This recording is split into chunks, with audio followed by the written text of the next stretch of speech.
¿Qué tal amigas y amigos? ¿Cómo están? Bienvenidos a otro podcast de Lector como Artesano. Y en esta oportunidad tenía ganas de charlar sobre un tema que está dando vueltas hace unos días en varios de mis podcasts que suelo escuchar. Por ejemplo, Los Chicos de Chico Comiquero y también Cinerama, digamos, el blog podcast de Julián Blas o Viña Castro. Y bueno, la idea era charlar un poco sobre dos temas que se fueron juntando, digamos, a medida que iba pensándolos y que iba escuchando ellos en sus charlas, se las súper recomiendo también. Em, Sobre todo las del Sucucho que lo entrevistaron a Julián, con lo cual ahí tiene como para volverlo a ver. Pero lo que hablábamos un poco cuando yo les hacía el comentario de el anime salvaje, estos episodios que quiero ir armando, es el manga nacional, el manga argentino, la llegada del manga y el anime japonés a nuestro país, etcétera. Entonces, como esas desviaciones y esas derivaciones de charlas que se van juntando, se fue sedimentando una pregunta que es, bueno, ¿cómo es hacer manga desde acá? ¿Cómo es la recepción de ese manga, de esos autores locales? ¿Se puede hablar de un manga nacional, de un manga argentino? Entonces se fue como decantando un poco mis preguntas y desde ahí es que se me ocurrió hacer una serie de recomendaciones de los que yo creo que sí, que son mangas y que están muy buenos y que hay que darles una oportunidad, y al mismo tiempo charlar un poco dialogando con lo que ellos charlaban y lo que yo escuchaba, ¿no? Lo que hablaban Martín o Fede López, eh, incluso, bueno, siempre lo menciono a Diego Labra de La Batea, en fin, es una pregunta que está como cruzando, la gente comiqueando también lo ha hecho en algunos podcasts, que bueno, ¿cómo es acá y por qué? ¿Cuáles serían las particularidades, el por qué quizás la recepción a veces es un poco fría del público, o tibia, podríamos decir? Entonces ahí es donde se me ocurrió juntar un poco cosas de mi propia vida más, llamémosla académica, y se me dio por, nada, me resonaba un libro que yo leí hace mucho, o hace unos años, que es... em, está enfocado más bien en el estudio de la música, que se llama El fanático de la ópera, de Claudio Bensecri, o Bensecri. Es de siglo XXI Editores. Es un libro, a mi gusto, uno de esos grandes ejemplos de que se puede unir ciencia, divulgación, conocimientos nuevos y enfoques creativos. Y ahora voy a tratar de hacer el link entre, bueno, el manga nacional argentino y este libro y un poco las cosas que escuché de mis colegas y de mis compañeros podcasters en otros podcasts.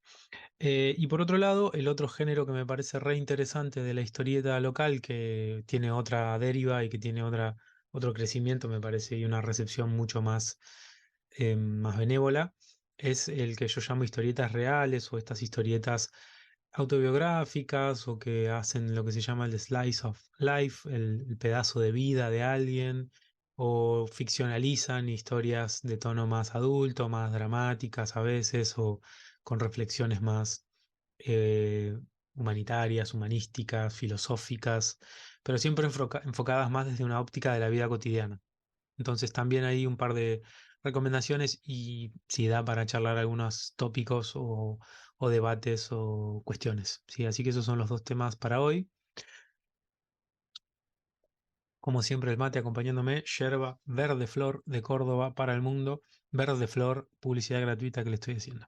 Bien, bueno, ¿por dónde arrancar? Bueno, en general voy a arrancar de lo que me pareció uno de los podcasts más buenos que escuché estos últimos tiempos. Soy de escuchar mucho últimamente porque me fui como haciendo amigo del formato y de esas conversaciones, y es el que hicieron los chicos del Sucucho, los chicos y chicas con Ailén también, del Sucucho Comiquero, que entrevistaron a Julián Blas Viña Castro y charlaron sobre el manga argentino, manga nacional y los debates sobre si es posible, no es posible, en fin.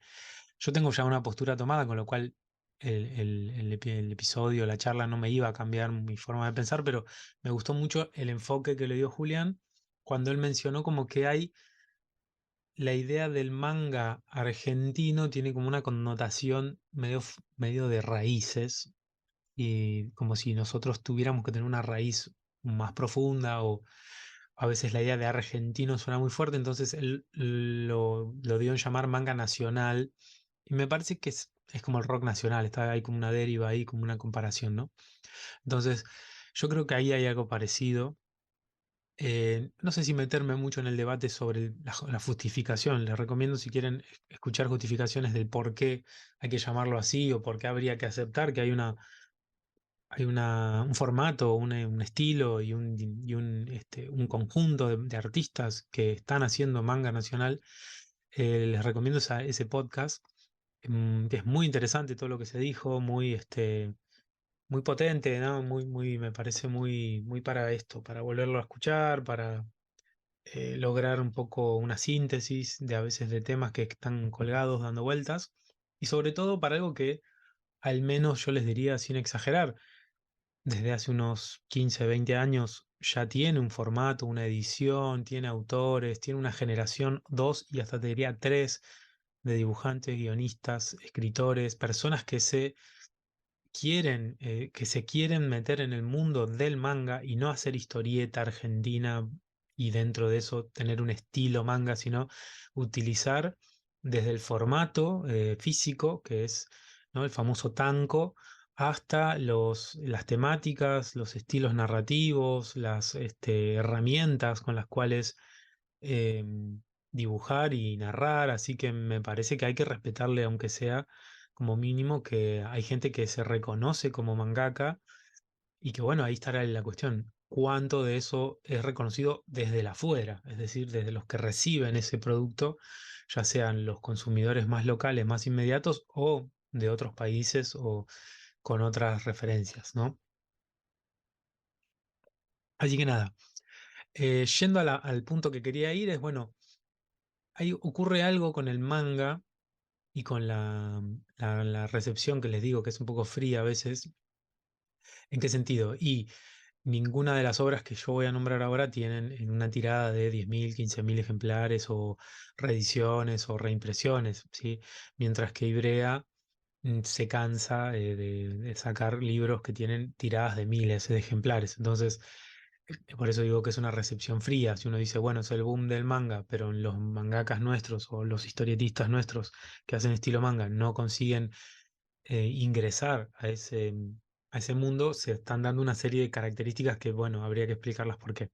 Y ahí es donde me parece que este libro que les comentaba del fanático de la ópera, me parece que tiene unos links para pensar. ¿De qué trata ese libro? Bueno, ese libro trata bueno, del investigador, de Claudio, que hizo una investigación de campo, es decir, fue a la ópera, él también, su propia biografía personal está cruzada por la ópera, el Teatro Colón y demás, y él va a tratar de explicar cómo puede surgir este amor apasionado por en este caso la ópera, pero podemos así ahí hacer el link con el manga, con la historieta en general, con otros consumos, como puede ser el fútbol, como puede ser, no sé, la cocina o el automovilismo, lo que fuera, ¿no? En general, dentro de la sociología hay un debate como que ya está un poco retro, pero quizás no lo conozcan la mayoría, que es, bueno, ¿por qué uno tiene ciertos gustos culturales y no otros? La sociología más clásica te lo explica por tu pertenencia social. Depende de qué perfil de clase sos, vas a tener ciertos consumos y no otros. Esto sería entonces, yendo al formato del libro de Claudio, como sos de clase alta, vas a consumir la ópera, como sos de clase baja, no. Entonces él trata de discutir eso y va a tener un montón de ideas reinteresantes que van a ir marcando eso. Y dice, ¿cómo alguien se vuelve fanático de la ópera? Dice él. Y acá podríamos hacer lo mismo. ¿Cómo alguien se vuelve fanático del manga o del cómic, ¿no? O de la historieta o la literatura? Y en general dice, bueno, se van a dar una serie de características. Una es una iniciación muy intensa, una atracción muy grande, y una especie de momento de revelación, ¿no? Él entrevista a personas que son muy fanáticas de la ópera y todas le dicen lo mismo: escuché tal tema y me voló la cabeza, vine la primera vez y no, esta idea de el choque que produce el parteaguas, ¿no? Como que ¡guau!, a partir de ahí nada fue igual.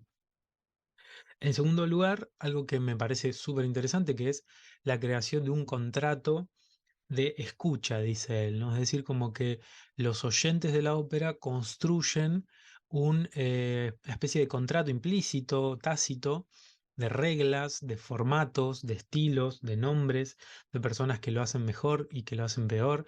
Y yo tengo que, si voy a ser fanático y si me empiezo a fanatizar o a volver muy apasionado con eso, claramente voy a tener que aprenderme los nombres, voy a tener que bancarme ciertas cosas, adaptarme y en algún punto discutir también qué cosas que son parte de lo que arma ese mundo. Lo que él dice es, esto se transforma en un mundo denso, es decir, denso en el sentido no de que es aburrido, sino de que tiene muchas capas, muchas particularidades, muchas especificidades y que todo eso va a ir marcando una forma de acercarme y de vincularme con eso que genera tanto fanatismo. Y ahí es donde despliega el tercer punto, que es las distintas formas de ser fanático. Él utiliza cuatro, si quieren las charlamos algún día con más tiempo, pero no, no quiero irme por las ramas, pero él dice, está el fanático peregrino, que es más errático, los héroes, los fanáticos adictos y los fanáticos nostálgicos de la ópera. Está haciendo un panorama de la ópera, pero se puede trasladar bastante bien a la historieta o a la música también, a los distintos géneros de música que hoy en día están medios desdibujados, pero que siguen siendo como grandes contenedores de subjetividades, ¿no? Entonces, en primer lugar, esta iniciación, esta atracción y este momento de revelación.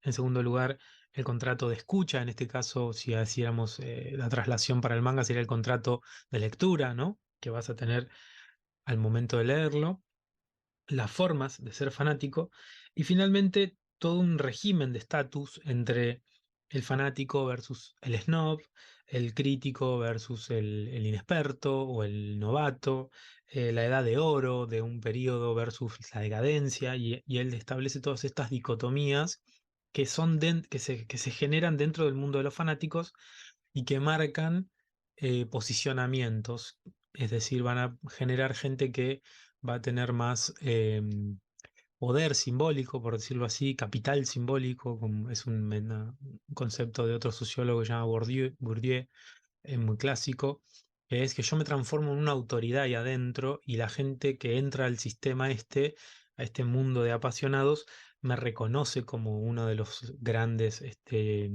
líderes o los grandes nombres de este mundo de fanáticos y soy un poco, si me transformo en uno de esos fanáticos líderes, me transformo un poco en el que autoriza o desautoriza o en uno de esos polos que tensa vínculos, enemistades y demás. Entonces, el libro sigue y sigue y sigue. No sé si podemos darle mucho más, pero hay algo interesante que es se aprende a ser fanático. Eso me pareció como el dato como para extrapolar a cualquier lado. Aprendo a entender por qué me gusta una cosa, por ejemplo, la ópera, y por qué no me gusta otra. Y sobre todo ahí es donde se da un elemento que también es interesante, que es, bueno, yo en este última reflexión que él dice sobre el fan de la ópera, dice él, y esto se puede extrapolar al fan del manga o de la historieta, no encuentra por fuera de la ópera o por fuera de la historieta, en este caso, cómo recapitalizar ese capital cultural simbólico que tiene adentro de ese mundo, ¿no? El famoso nicho, cuando hablan de nicho es esa idea de frontera simbólica, dónde empieza el nicho y dónde termina el nicho, es básicamente que yo afuera de ese lugar no puedo transformarme ese conocimiento en algo socialmente valorado o socialmente considerado como valioso, ¿no? Entonces, lo que él dice es, por ejemplo, lo que le comentan los entrevistados cuando los entrevista es, bueno, cuando voy a trabajar no hablo de la ópera porque no me entienden, dice los entrevistados, la gente que no consume la ópera le parece aburrida o le parece tonta o le parece qué sé yo, me ofende, dicen muchos de los entrevistados, entonces no quiero hablar con gente que no conoce del tema, solo quiero hablar con los ya ingresados y los que son expertos. Me da vergüenza, dicen otros, me da vergüenza que sepan que soy un fanático de la ópera, o siento que soy incomprendido, o que el desinterés se transforma en apatía y se transforma en que me quedo hablando solo, ¿no? Entonces, eso también me parece resuena mucho en el mundo comiquero.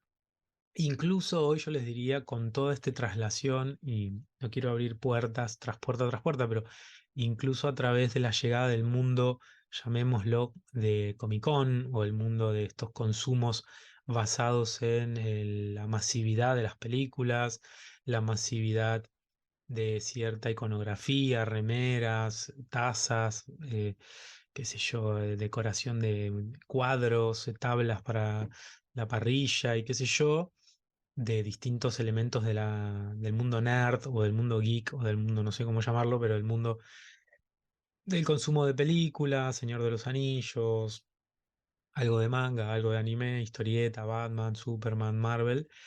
Todo eso se traslada y eso sí se transforma en algo valorado socialmente. Siempre piénsenlo así. Eso está valorado socialmente donde y en ciertos espacios que se han ampliado. Pero si yo voy a una empresa, soy el CEO de una empresa, posiblemente no vaya a trabajar con una taza de Batman y con una corbata de Batman. Quizás sí, pero no es todavía tan aceptado en todas las esferas y en todos los niveles sociales y en todos los espacios sociales y de poder. Nada, no quiero hacerlo muy largo solamente, pero es un gran libro eh, de, de cómo funciona la adscripción, de cómo funciona la pertenencia. La gente que es fanática siente una fidelidad, siente un compromiso y siente un amor, finalmente, un afecto, emociones concretas y reales que son muy difíciles de explicar para los que están afuera. Y el libro es un gran ejemplo de cómo se puede tratar de explicar eso sin caer en cosas tautológicas, como los fans son fan porque son fan, o a veces estereotipos, o la idea de dominación cultural, que es muy propia también, ¿no? Esta idea de lavaje mental o de perder la personalidad. Dicen, claramente no, vos armás una subjetividad sobre esa base, así que mil cosas para hablar. Yendo a la idea del manga, yo creo que estas ideas que acabo de contar son un poco no digo la clave, pero algo así, para pensar de otra manera por qué el manga hecho acá, el manga nacional, le cuesta tanto entrar al paladar y al gusto de los lectores y compradores de manga versión hebrea japonesa, ¿no? Importada directamente. Y es porque hay algo similar. El rito de iniciación del mangaka o del comprador de manga acá, ¿cuál es? Y haber visto animes, en general hay toda una generación, que Diego Labra está haciendo todo ese trabajo, que te cuenta, básicamente es, puse la tele y me deslumbró ver Caballeros del Zodíaco, o me deslumbré viendo Supercampeones, o me deslumbré viendo Robotech, o Mazinger, o lo que fuera, pero básicamente hay una entrada directa, no de producción local, sino de extranjera. Así que básicamente el tono extranjero va a ser muy fuerte, al igual que la ópera. Por eso digo, la ópera tiene Vivaldi, Mozart, Beethoven, argentinos, decime cinco, es como se dice, músicos de orquesta o de óperas argentinas, y te va a costar. Entonces, eso, ocurre algo similar. El segundo es el contrato de lectura. El contrato de lectura nuevamente es importado, es un contrato de lectura que viene de afuera, incluso, y ahí hay un proceso muy particular del manga que es, y el anime, que es el proceso de lucha para lograr el purismo, ¿no? Lo que llamaríamos el purismo en las formas. El manga y el anime eh, tuvieron todo un periodo que es el que yo trato de contar con esto del anime salvaje, que ojalá pueda seguir haciéndolo, que es nació y creció durante varias décadas como versiones medio apócrifas, piratas, doblajes que nombraban de otra forma a los protagonistas, se les sacaba la intro, se les sacaba los endings, no había, digamos, un cuidado de la continuidad de los capítulos, y todo eso se fue luchando desde abajo, pero también desde las propias empresas distribuidoras, para ir armando una lógica nueva, mucho más cuidada de la obra original. Entonces hay algo ahí que se traduce en esto de los foros de Facebook o de grupos de manga que son súper densos con el gramaje de la hoja y el color y la contratapa y la sobrecubierta y qué sé yo, que es, yo quiero vivir una experiencia como premium porque implícitamente hay algo tácito en su génesis que fue la bizarreada total, que fue tener todo el tiempo tapas truchas, versiones cortadas, impresiones pirateadas, fanfics hechas por gente que hacía fanzines sobre Robotech, en fin, lo que fuera. Siempre fue algo clandestino y fue algo de calidad dudosa. Y ahora hay una especie de paladar negro todo el tiempo exigente de eso. Entonces, me parece que tanto el rito de iniciación como el contrato de lectura les pide a nuestros propios historietistas de manga que tengan cualidades muy difíciles de lograr solo realizando manga acá. ¿Cuál sería para mí el elemento donde vos rompes con eso? Consagrándote en la meca, que es que un escritor de manga, un mangaka argentino, sea publicado en Japón o que gane un premio en Japón, que está ocurriendo ya que hay varios casos de gente que se presenta a las competencias, no me sale a los campeonatos, me sale a los concursos, no me salía, a los concursos de manga de la Shonen o de Shonen Jump y de distintas revistas y editoriales. Es decir, que hay argentinos que ya se están animando y es muy probable que en algún momento alguno logre un rol destacado. Y de esa manera consiga una legitimidad que le permita decir, mirá que yo en Japón gané un concurso, mirá que yo, los que saben de manga, me están dando un premio. Y de esa manera ingresar de vuelta al país, o sea, es como una especie de circuito, ¿no? De legitimidad que ha ocurrido con con otros ejemplos. Por ejemplo, el caso del jazz, el caso del jazz argentino, digamos, ¿no? De los jazzistas argentinos que lograron legitimidad donde, y en Estados Unidos, en Europa, sobre todo Estados Unidos, volver de Estados Unidos consagrado significa que te apadrinaron y que volvés siendo el mismo, si querés, en el sentido de que haces la misma música, pero al mismo tiempo cambiado. Cambió tu legitimidad también. Y el otro ejemplo que se me ocurre es el tango, que el tango era una música de arrabal, una música poco considerada como algo culto y algo elevado, y al lograr su consagración en París, en Europa y en Estados Unidos, consigue volver, ingresar al país como con cambios en sus formatos, en su estilo y en sus... Se recuerda siempre que el tango original no tenía bandoneón, por ejemplo, y el tango clásico va a tener bandoneón. Entonces hay un proceso de cambios que permiten que el mercado cultural y las propias consumidores lo legitimen por su consagración externa. Así que yo creo que me parece que ahí hay una clave para pensarlo. Y después las otras características que menciona Claudio Bensecri, las formas de ser fanático de manga, yo no sé si podemos usar las mismas, peregrino, héroe, adicto, qué sé yo.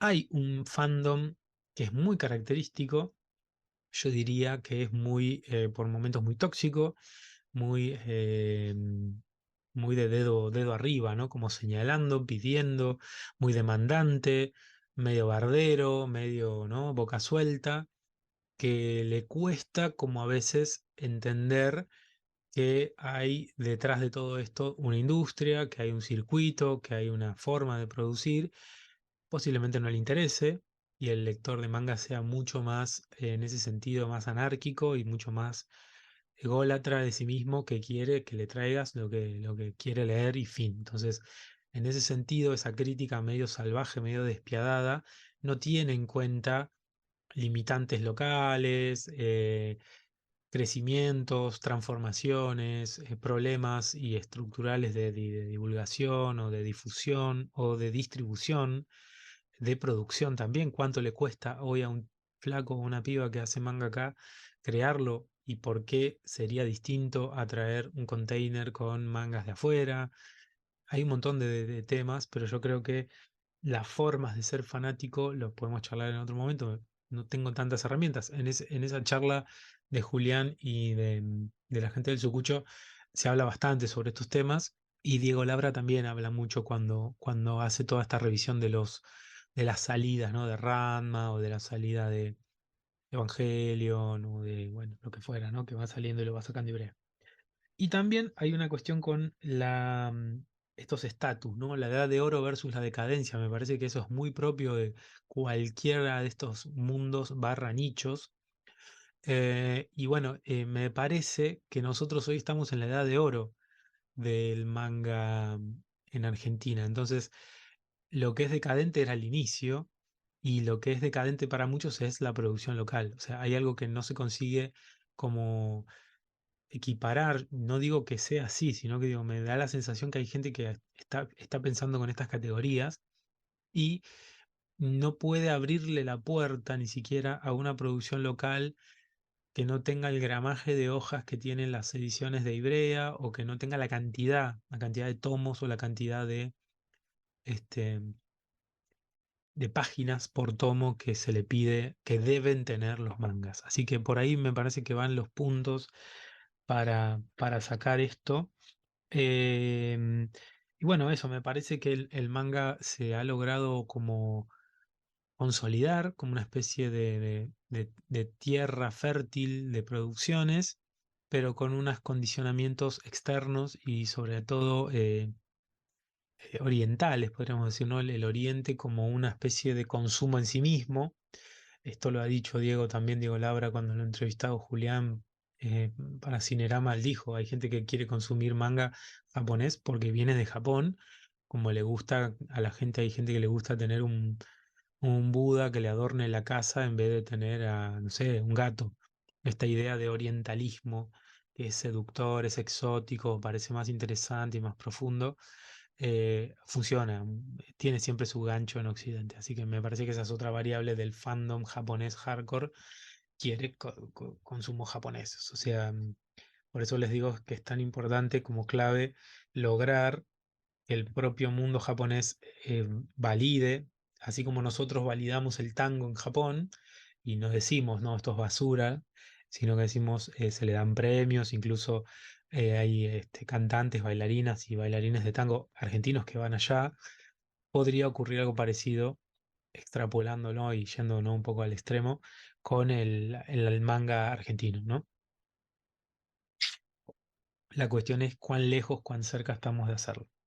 Así que nada, como para cerrar esta etapa, les quería recomendar una serie de mangas que estuve leyendo y buscando y me parecieron muy, muy interesantes, muy buenos de su calidad y que al menos merecen algo que yo lo que siempre le digo, yo no recomiendo las cosas porque tenga una especie de sexto sentido y sea superior a todos. Digo, son cosas que yo leo que me parece que al menos valen que vos las tengas en tus manos, las mires y te hagas tu propia opinión. Así que lo que le voy a decir son mangas que a mí me parece que está bueno, que estaría bueno que tengan mejor circulación, más distribución y que llegaran a todos los que les interesa el manga, japonés o local. Así que por ahí van las recomendaciones. Eh, Son relativamente recientes todos porque me parece que se está viviendo todo también una etapa de madurez y de divulgación generacional ya del manga local. Así que bueno, arranco por la que me pareció siempre la más, como el papá de todo esto, pero en el sentido de quien quiso de verdad plantar bandera, no fue el único, pero es el que yo siento que más lo ha logrado, que es Lea Caballero con Shonen. Son 3 tomos. Los tomos de Shonen se han hecho muchas reediciones y ¿no? Ha trabajado mucho para mejorar cosas técnicas. Shonen, esperen que tengo acá, 2016 es el primero, el segundo es de 2018, el segundo tomo, y el tercer tomo 2022. Es decir, que a razón de casi 3 años cada tomo le llevó a hacerlos, como para traer esto, ¿no? De esto que hablamos recién. A Lea Caballero, esto tendría que haberlo sacado en un año si fuera Japón. Entonces es una locura las diferencias de tiempos. Bueno, públicamente le voy a pedir disculpas porque lo he visto muchas veces a John en las ferias y en todos lados y siempre le tuve como una desconfianza que es el motivo del por cual estoy haciendo este podcast hoy. Es un poco sacarme la culpa de haber sido prejuicioso y de haber dicho, no, esto, ¿no? Yo digo, el Maxi del 2015, 2016, ya no, no, manga argentino no existe, es una porquería. Yo fui un poco de ese maltratador de contenidos locales y me di cuenta que era un prejuicio, porque cuando lo empezás a leer, es un manga de aventuras hecho y derecho, ¿sí? Te puede gustar más o menos cuestiones técnicas del dibujo, lo que fuera. La historia, no hay chance, es una historia hiper ganchera, tiene personajes que tienen el mérito, ¿sí? La virtud de ser clásico, porque es un shonen, como lo dice su palabra, un neketsu dirían ahora, clásico en el sentido de la misión, los protagonistas, la aventura, la superación, el enemigo imbatible, el poder, ¿no? El poder que destruye y qué sé yo, muy al estilo Dragon Ball, Saint Seiya, Kenshin, y siguen las líneas, ¿no? Bleach, qué sé yo, siguen la flecha todos, pero le ponen como connotaciones locales, tampoco sin irse al carajo, digamos, son connotaciones locales de pibes que van a la escuela,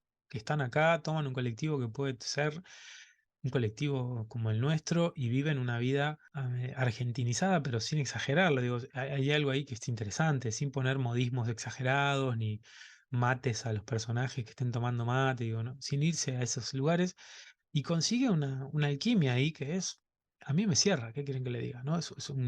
La historia narra básicamente esta vinculación entre el protagonista que se llama Nen, que es Nehuen, y su primo, que es David. ¿Sí? Entonces, entre Nehuen, Cielo y David tejen una historia de antagonismos, peleas y qué sé yo.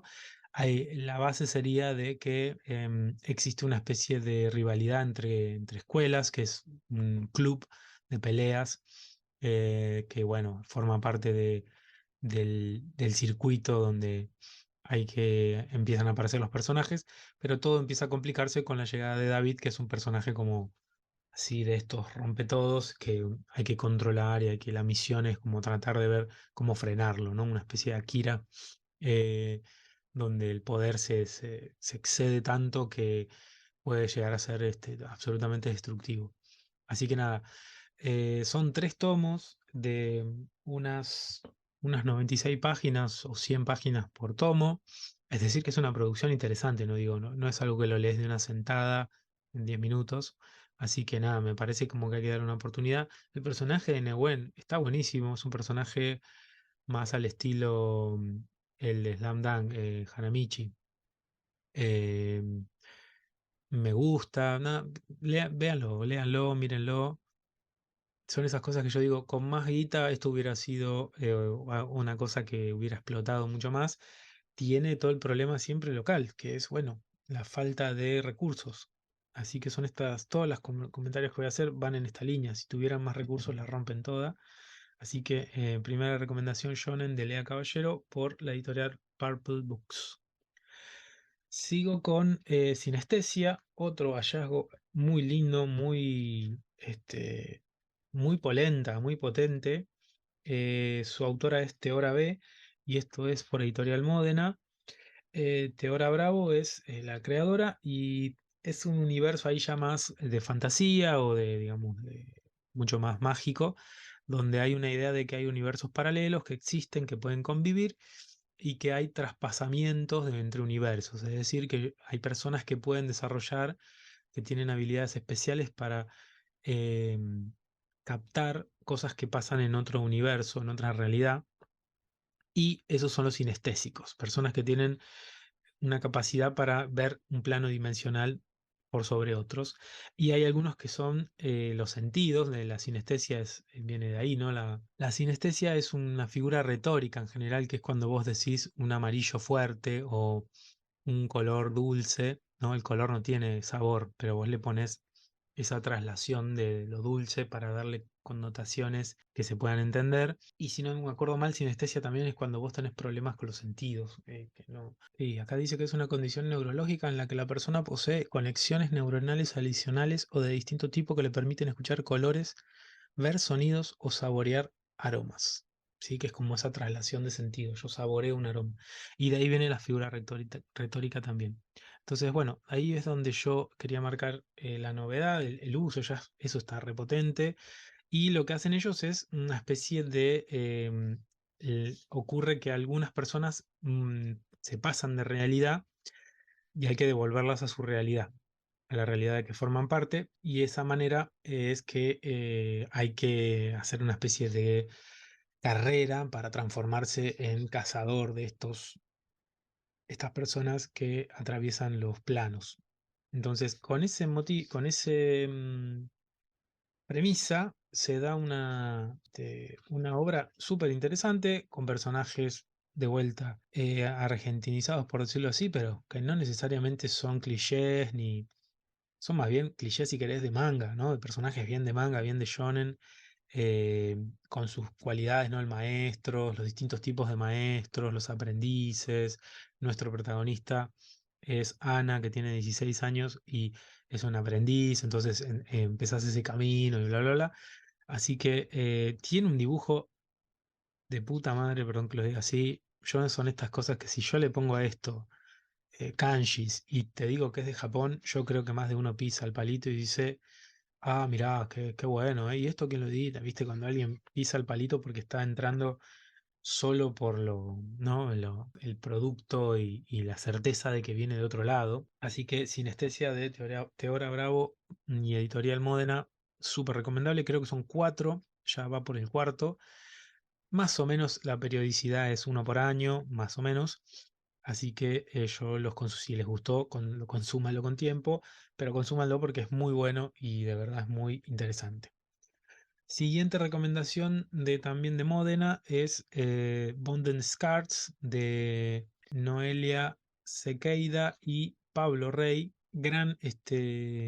Otro gran manga, otro tono, otra cuestión, mucho más anclado a shoujo, creo que es el género, ¿no? El género, sí, el shoujo es un género más ambientado para el público femenino, de vínculos, amores, y relaciones. Repito, estos son esos géneros japoneses. Yo soy varón y lo he leído y me ha gustado, digo, no tiene nada que ver, pero me parece que tiene todas las herramientas y condimentos de ese subgénero de manga.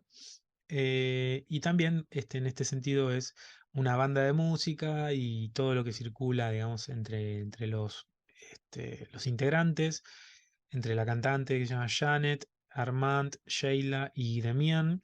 eh, Muy de situación, de tonos de comedia, algunos momentos más emotivos, en fin, es el amor entre la tensión, digamos, y la irresolución o no de los protagonistas y sus vínculos y sus amoríos. Me dio muy buena vibra, digamos, leerlo, me gustó, me pareció que es para un público joven, obviamente, mucho más joven que yo, lo puede llegar a disfrutar mejor, un sub-20, por ejemplo, ¿no?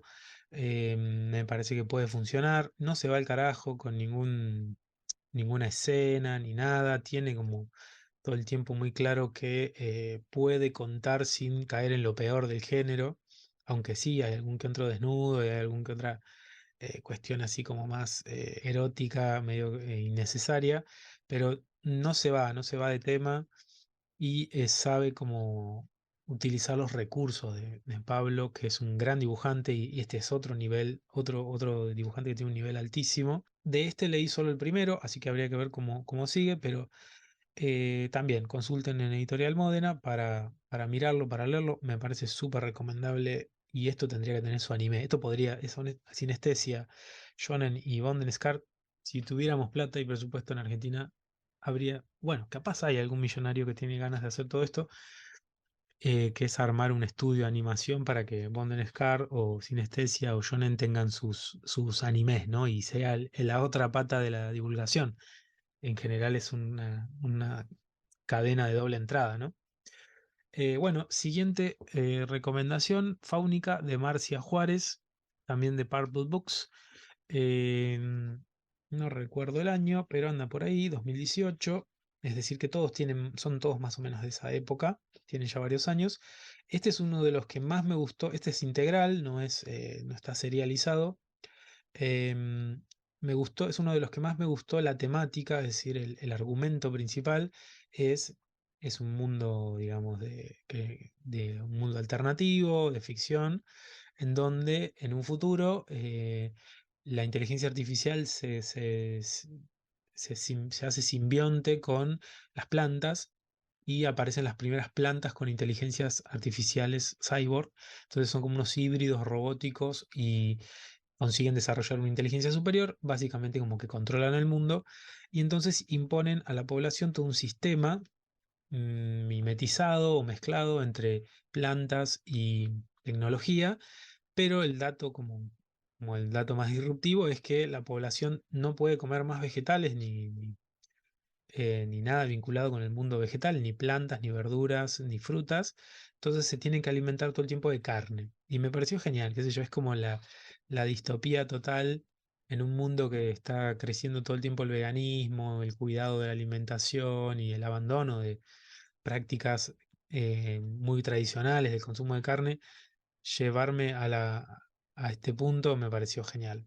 Y en ese sentido Velvet Red, que es una estudiante de enfermería y de nuestra protagonista, va a ir sacando las capas de una, está ladrando un perro, de una conspiración enorme y bueno, ahí yo me puedo poner más fino y decir, esa parte no me gustó tanto, pero sí está buenísimo todo cómo lleva la acción, porque tiene muchos momentos de acción, de pelea, ella desarrolla Velvet desarrolla como una habilidad al consumir las frutas, ¿no? Entonces, porque hace lo prohibido y entra a sacar el velo de por qué no se puede consumir verduras. Entonces, me pareció como súper creativo. En lo visual, de vuelta, tiene una polenta tremenda.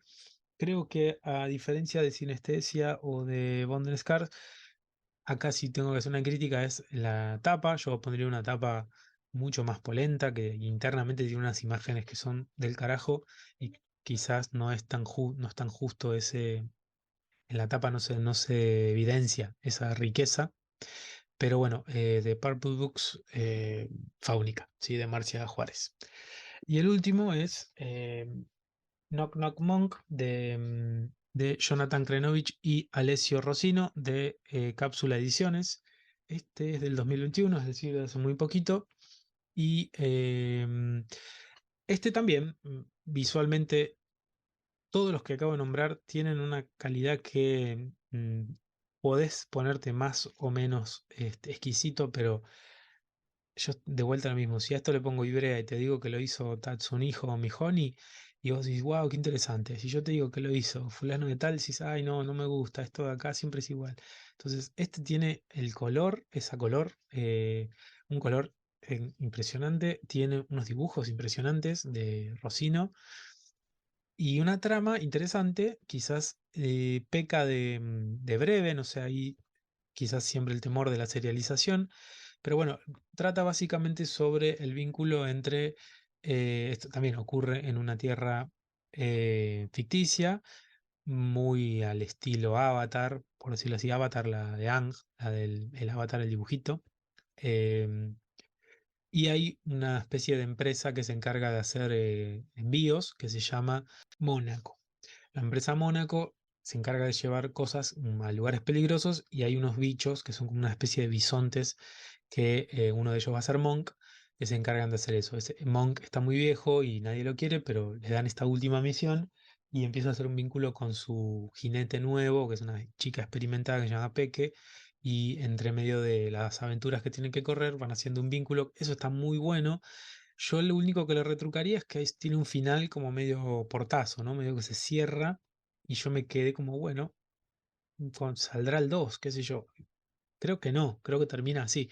Si es así es una pena porque tiene mucho para explotar, pero bueno, si lo quieren terminar así, vale también una leída, una mirada y un tenerlo y pasarlo y prestarlo porque es un lujo, ¿eh? De verdad lo digo a nivel, lo voy a estar haciendo reseñas separadas, pero a nivel visual es un lujo de esta editorial Cápsula, así que por ahí va las recomendaciones. Como síntesis, para decirlo así, el manga nacional solo tiene que entender cómo y de alguna manera la gran pregunta es justamente eso, cómo y a través de qué herramientas generar este momento de revelación, la creación de un contrato de lectura y qué tipo de fanático del manga nacional se puede crear para generar justamente el famoso nicho. Yo es una palabra que no me la banco, pero es muy usada dentro del mundo este de la historieta, que es el nicho, el nicho. No, pero eso es muy de nicho. Y te dicen, dentro del nicho hay otro nicho y otro nicho, y es una especie de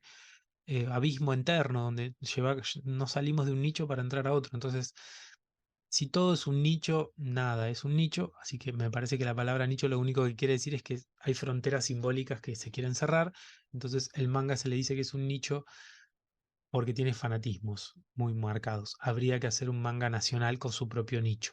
Eso sería un poco la síntesis. Que creo que se está formando, ¿eh? No es de optimista que lo digo. Bueno, y por último, pasamos al tema de historietas reales.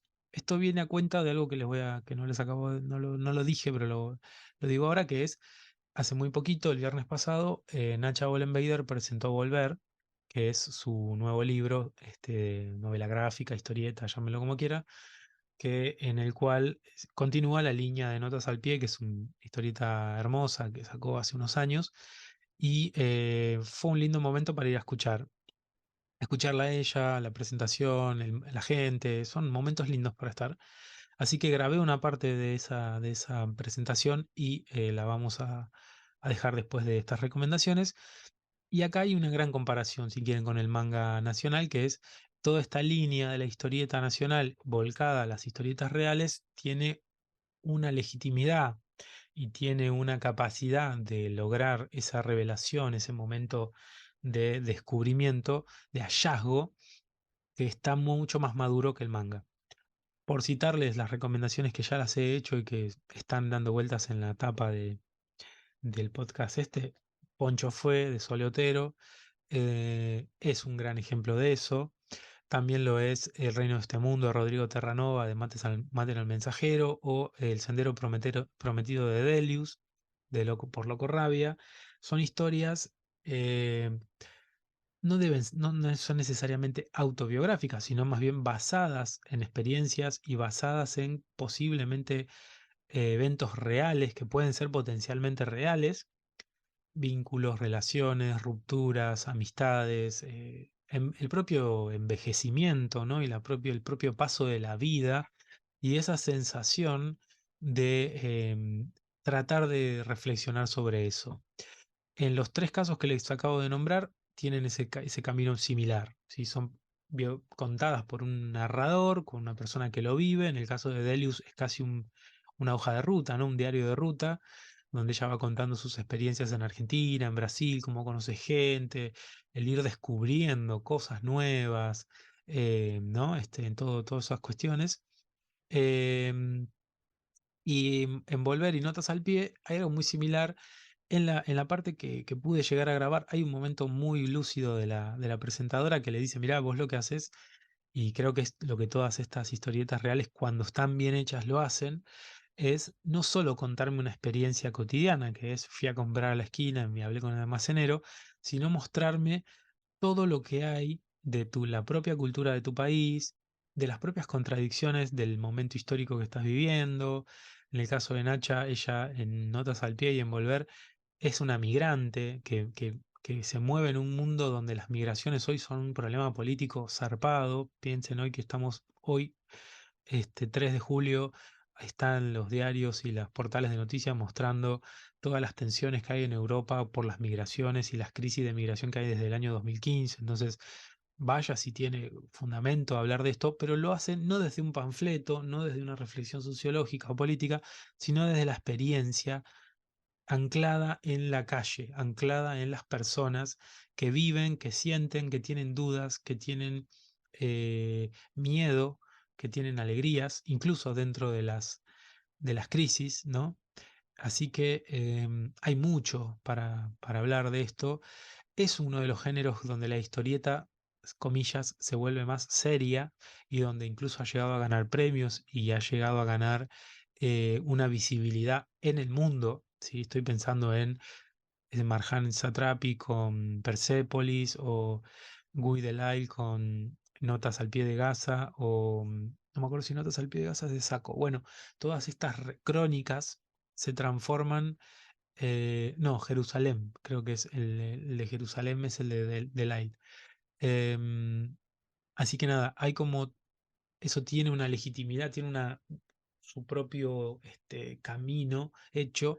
Y Argentina, la verdad que es un gran exponente de esto. Argentina es un gran exponente en todos los aspectos de historieta, pero acá consigue una puerta que se abre más fácil, una legitimidad que llega más rápido y un talento que es más fácilmente alimentado con estabilidad, con premios. Digo, el premio a veces no es por la plata que te dé, es por el reconocimiento que lográs. Entonces, que Sole Otero haya ganado con Naftalina un premio en Francia, no es que Argentina va a estar contenta, es que ella va a estar contenta y está haciendo un trabajo zarpado y se lo están reconociendo. Entonces, eso es lo que me parece tan lindo, tan importante de los premios. Em, para cerrar, les dejo como perlita Essex County, que está por salir ahora por Hotel de las Ideas, de Jeff Lemire. ¿Qué tiene esta obra? Y bueno, es una obra hermosa en ese sentido, son historias ambientadas en un municipio, digamos un county, que le dicen ellos que es un municipio de Canadá, rural, austero, como una vida de campo, ¿no? La vida de la gente de campo que nosotros podríamos extrapolar para la Pampa nuestra, o el sur de Córdoba, o Santa Fe, o Neuquén, o Mendoza, donde fuera, pues Argentina es 80% campo, y esa vida con todas esas particularidades, cómo se vive la soledad, las compañías, los miedos, las ansiedades, los vínculos entre padre e hijo, entre hermanos, todo eso que hace la vida cotidiana de nosotros cuando está bien armado, y repito, porque el problema de estas historietas reales muchas veces es que les falta el mensaje de fondo y se transforman en notas de gente que hace su vida, y ahí es donde falla, me parece, el género, como puede fallar el género de superhéroes cuando la historia de superhéroes es un embole, o el género de terror cuando no te da miedo. El problema a veces es ese, la historieta real a veces tiene esta tendencia a que todo puede ser llevado al formato historieta y todo puede ser contado. Sí, pero bueno, a la larga es, ¿qué hay de fondo? ¿Qué historia me estás contando? ¿Cómo se desarrollan los protagonistas? ¿Qué mensaje, qué argumento me querés mostrar? ¿Sí? Y todos estos exponentes, Poncho Fue, El Reino de este Mundo, Essex County, Sendero Prometido o Notas al Pie y Volver, son grandes exponentes, la mayoría de ellos que acabo de decir, nuestros, argentinos, que muy posiblemente sigan en esta línea produciendo algo que no les quepa duda, cualquier persona que lo lea, que- sobre todo que no haya sido lector de historieta, se va a enganchar. ¿Sí? Podríamos sumar, por ejemplo, el animador de Juan Ungo, que también salió hace poquito, y en la línea esa es muy fértil, porque es muy fértil y a ver, es muy fácil de llegar a un lector potencial, que si yo en la tapa te pongo un superhéroe volando, hay gente que ya eso no lo va a abrir, no lo va a leer en una librería, ponele. Mientras que si yo te digo Notas al Pie, o si te digo El Reino de este Mundo, le podés dar una chance a eso hoy. Quizás no lo abran tampoco, porque sé que la historieta, la gente no va a buscar historietas a las librerías todavía, salvo que vos seas lector ya de historietas, eso es lo que digo. No hay un lector casual, me parece que eso es lo que cuesta. Pero la puerta es esta, entra por acá. El lector adulto entra por acá.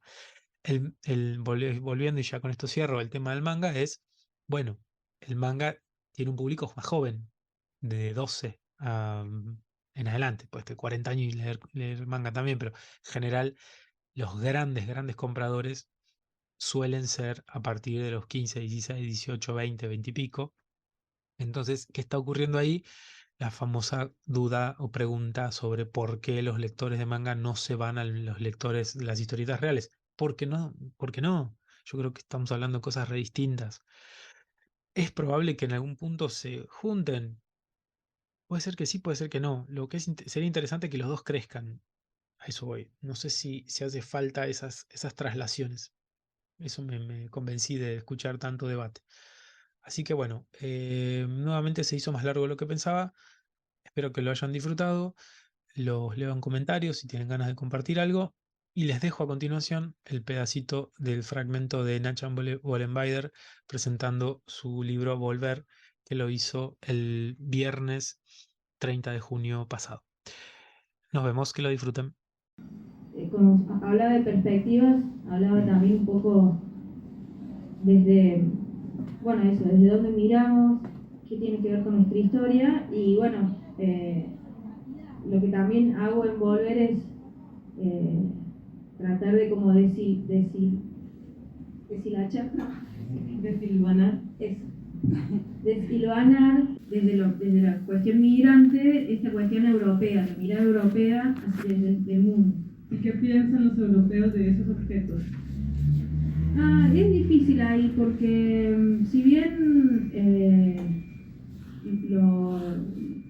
pueden llegar como a tener cierta empatía o cierto interés, lo ven, es tan lejano que es muy difícil como tratar de generar un intercambio.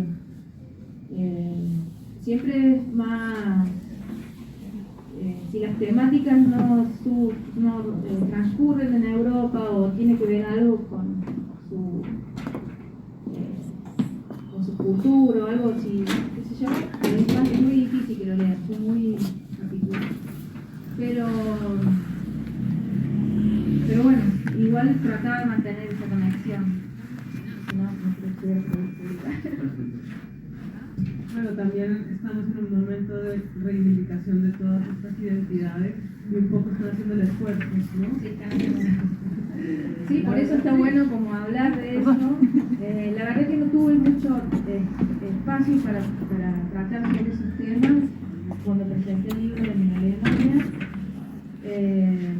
solo en una universidad, así que, bueno, por eso ahí no tuve tiempo, no tuve espacio. Pero sí en otro empiezo.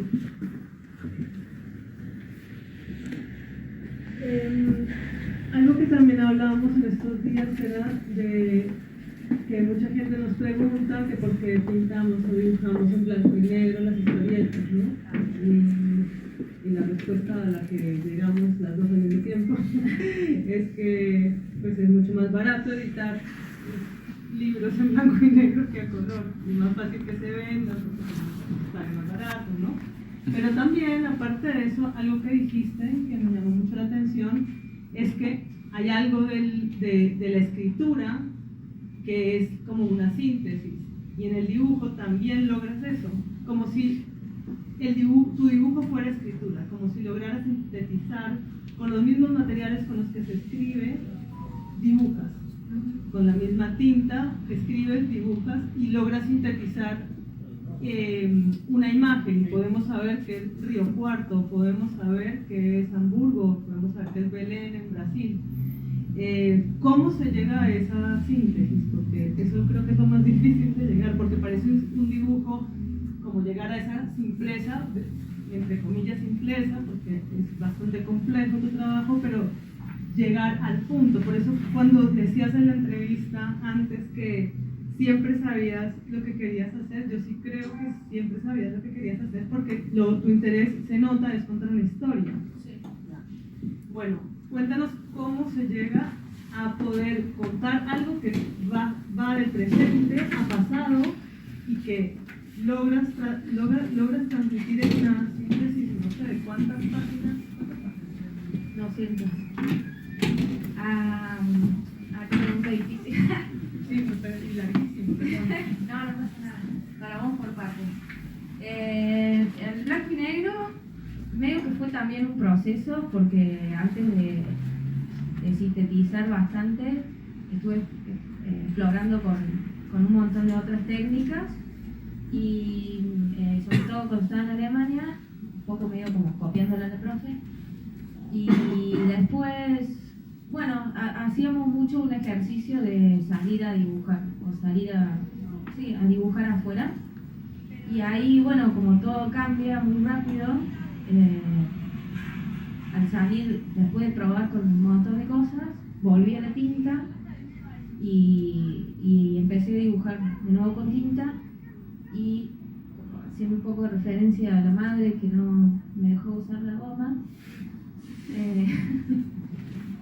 te genera cierta dificultad y como tratar de que el trazo sea como bastante preciso. Y bueno, esto, entre el cambio y la dificultad que no puedes corregir, bueno, logré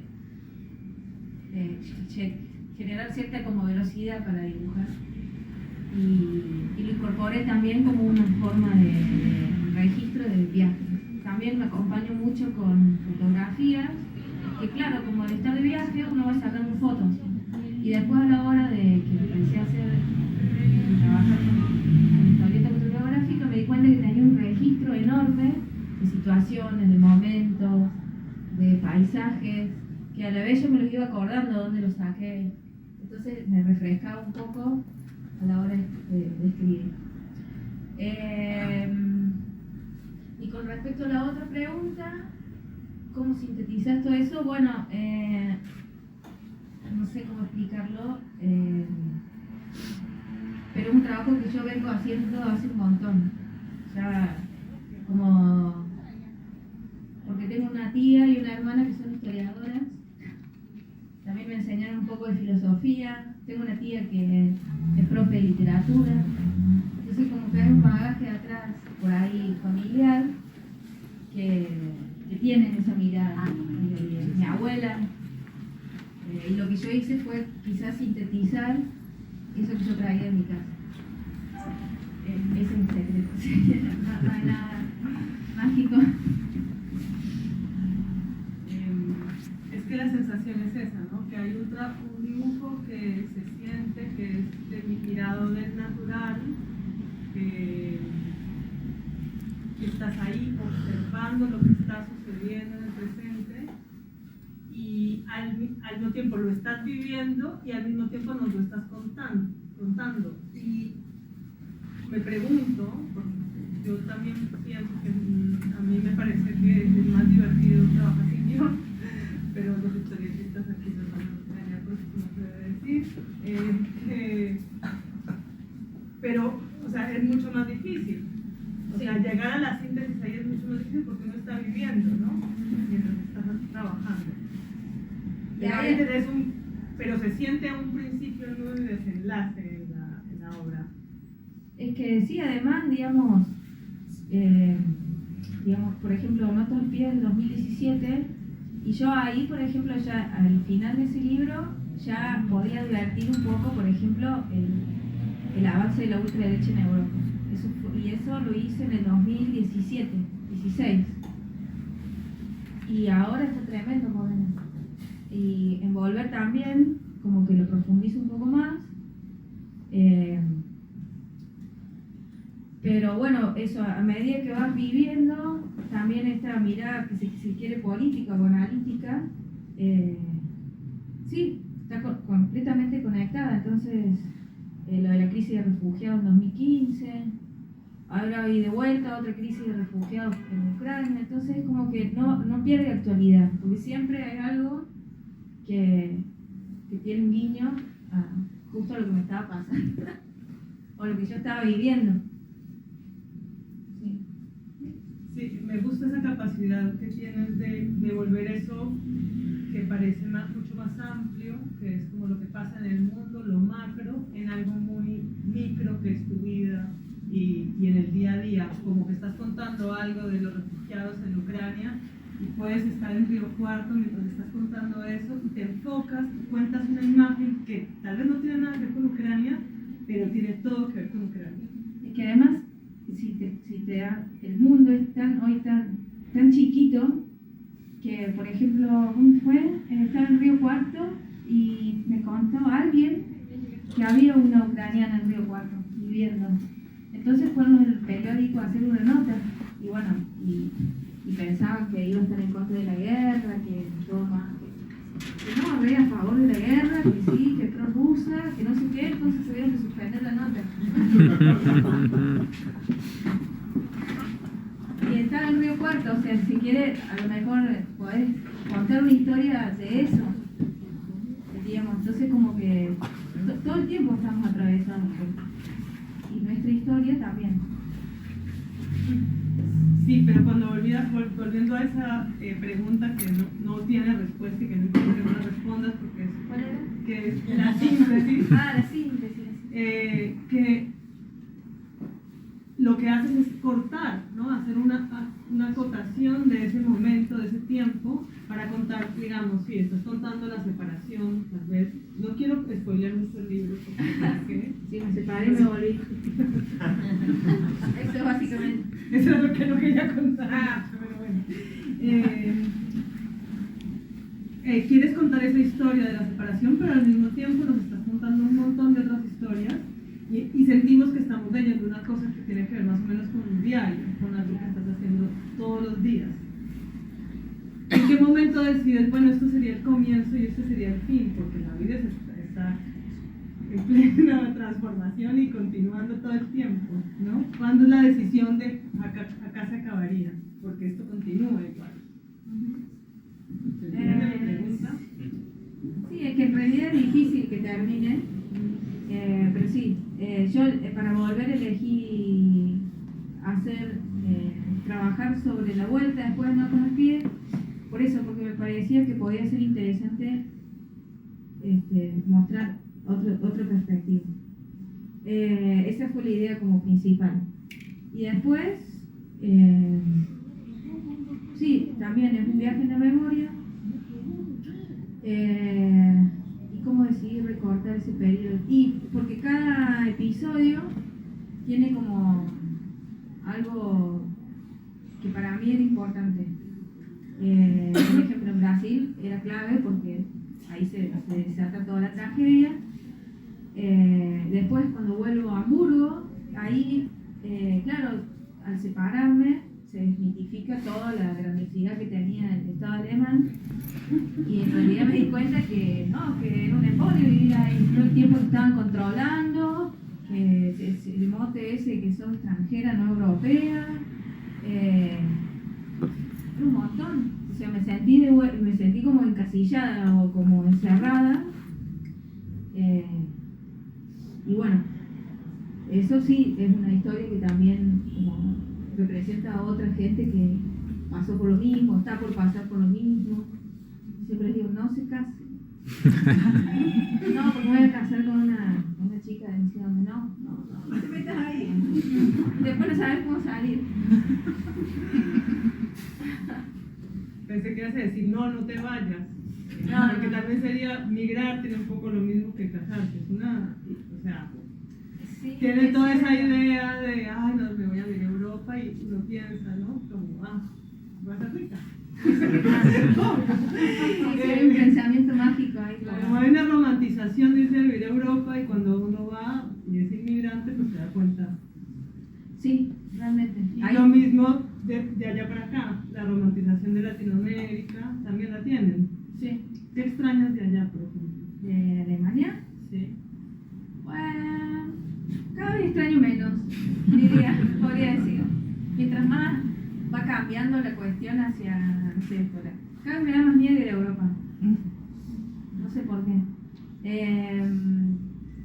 Hasta el 2018, diría, hasta la pandemia, estaba estable. Y ahora es como está arriba del Titanic. No sabe dónde va a ir. Así que por ahora prefiero quedarme acá, me gusta acá. ¿Y cuando estabas allá, qué extrañabas de acá? La gente. Sí.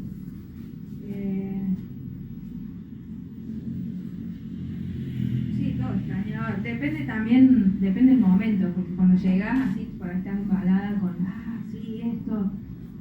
Y extrañaba así más en invierno cuando estaba frío, oscuro y la gente estaba así. Es muy difícil el contacto social espontáneo, si bien yo tenía mis amigas, qué sé yo, pero eso me costaba bastante. Así onda, o estaba mal y le decía, preguntaba a una, che, nos vamos a juntar a tomar algo, no sé qué. Una me dijo, anda al psicólogo, y yo así igual, no tenía tiempo, y la otra me dijo, me dio cita como a 15 días, 1 hora.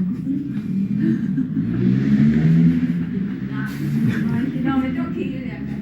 Ya está. Pero bueno, lo bueno es, una cosa es cuando vivís ahí, otra cosa es cuando vas de visita. Ahora voy de visita, está todo bárbaro, saben que todo es así, recién con los brazos abiertos.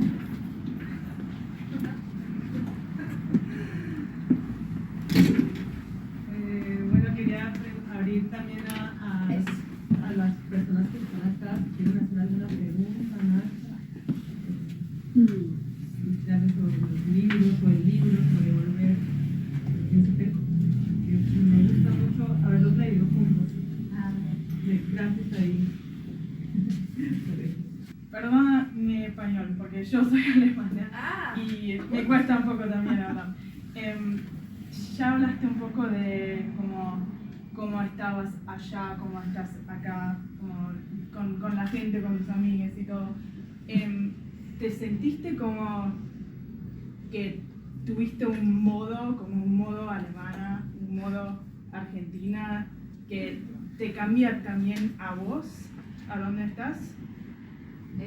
Sí, bueno, en Alemania, digamos, todo tiene como una dinámica y me adapté bastante bien a esa dinámica, también un poco para sobrevivir. Y estaba bastante cómoda igual, pero sí, cuando volví, tuve que aprender a tener paciencia de nuevo. Tuve que cultivar la paciencia en el banco, esperando el colectivo. Por eso me gusta Río Cuarto, porque está todo cerca, voy caminando, no tengo que esperar a nadie, así voy. Pero sí, sobre todo esa cuestión más como de organizativa, es donde tuve que entrenar más la paciencia. Sí, cambia bastante. Sí. Pero bueno, eso, como decía, en Alemania extraño cierta estabilidad que quizá ahora ya haya cambiado. Digamos, está todo en proceso de cambio muy rápido, bastante, sobre todo desde que detonó la guerra. Bueno, sigo las noticias, sigo el Tagesschau todos los días, 15 minutos. Y sí, bueno, qué bueno que estamos lejos. Y este libro ya fue publicado en Alemania. ¿Y sientes que las opiniones o los comentarios de las personas allá son muy distintos a los comentarios y opiniones acá del mismo libro? ¿O ven algo que no ven acá y acá ven algo que no ven allá? Sí, allá hicieron también como, depende quién, o sea, quién le llegue el libro también un poco. Se hizo mucho hincapié en la cuestión de género, más que acá.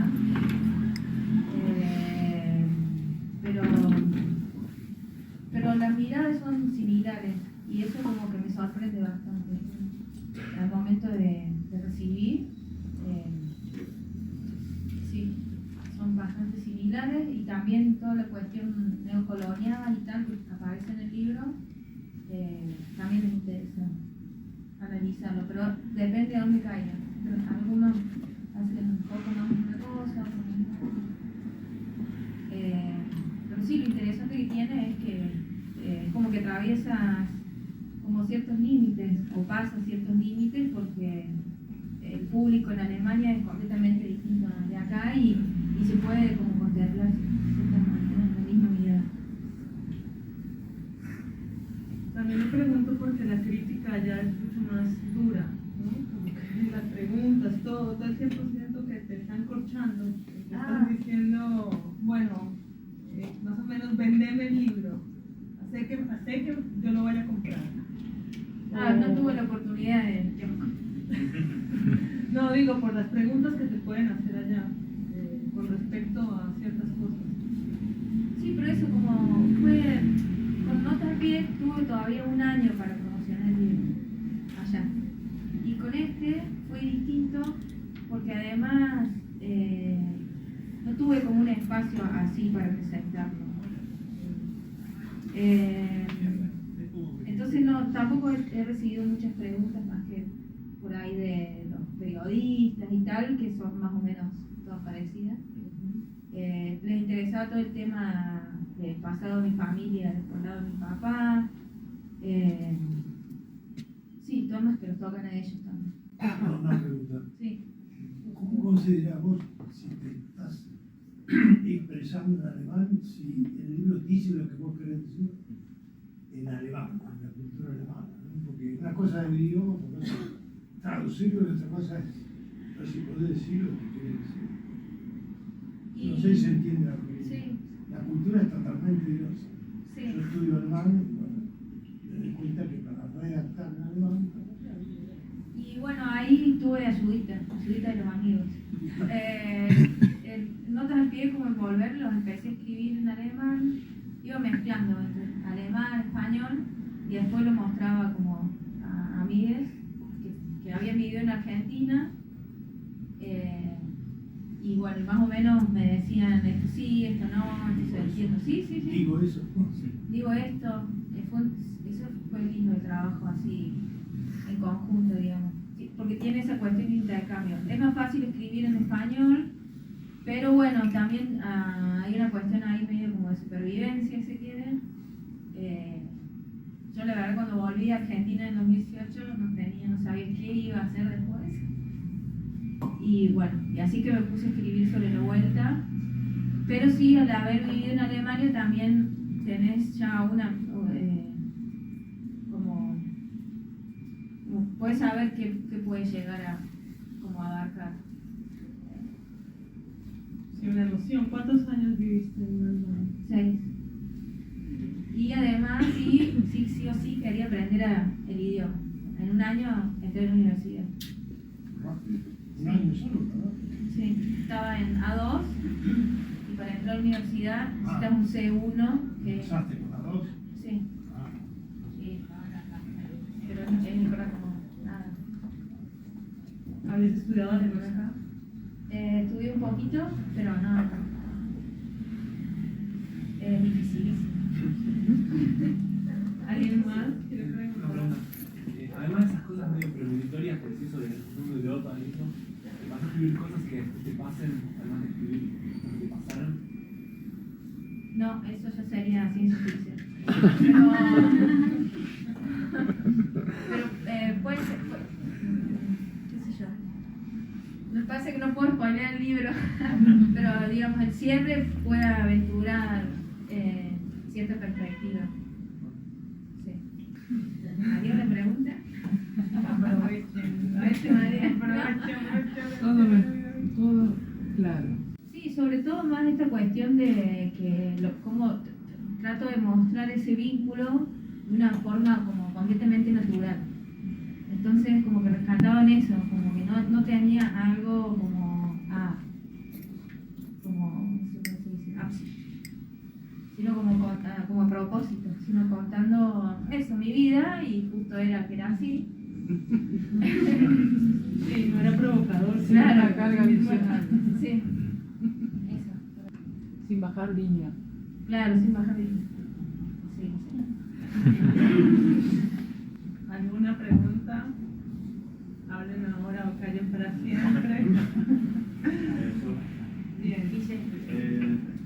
Por ahí es medio técnico lo que pregunto, pero es como en el momento de la edición, o sea, pensando en esto que dijiste, de que hay mucho dibujo espontáneo, rápido, de ir como construyendo la historia mientras vivís, ¿cómo cambia eso en el momento de sentarse a editar el libro, el orden de las cosas? No sé si puedes contar algo de eso. Y la conexión con los pósters. Buena pregunta.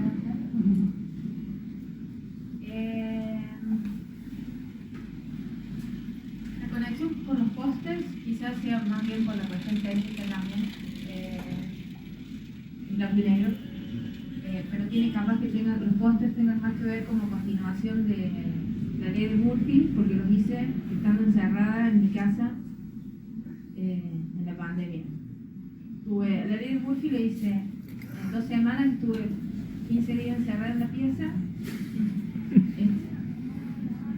porque volví de Zurich, después me quedé varada en el país más rico del mundo, y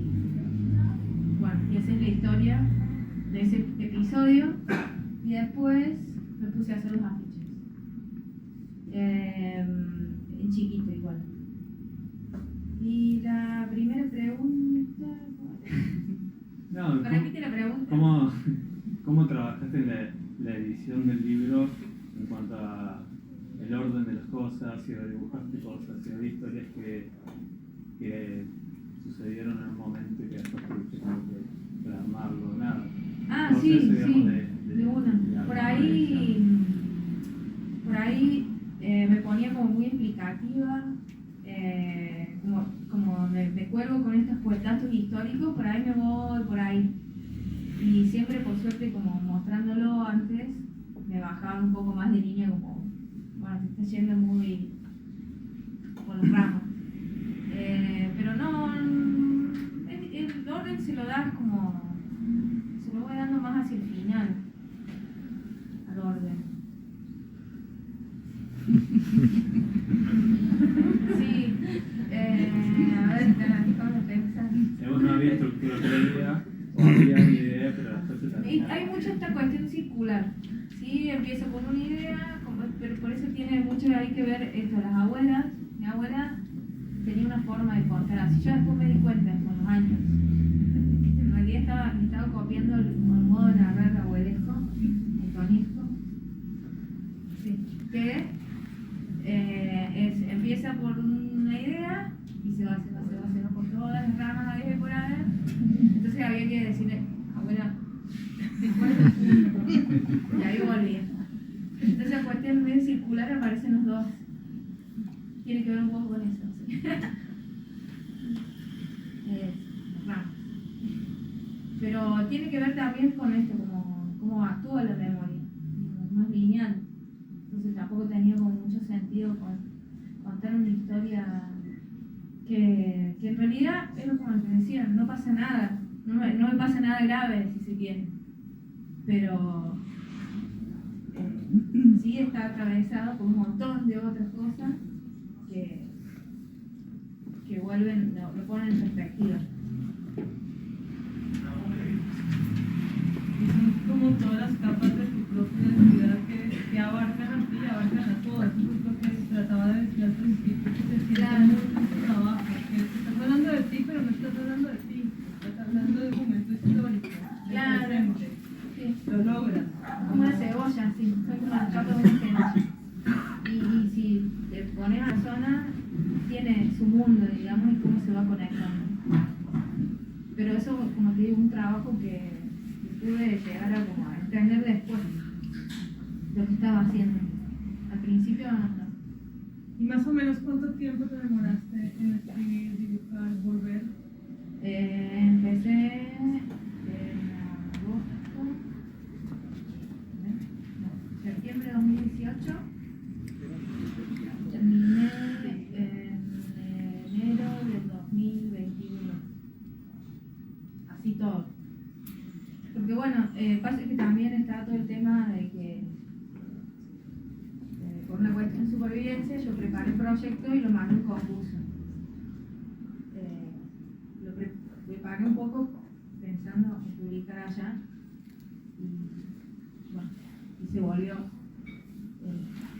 libro, el proyecto, pero lo comencé muy insegura, no sabía lo que estaba haciendo ni para dónde iba.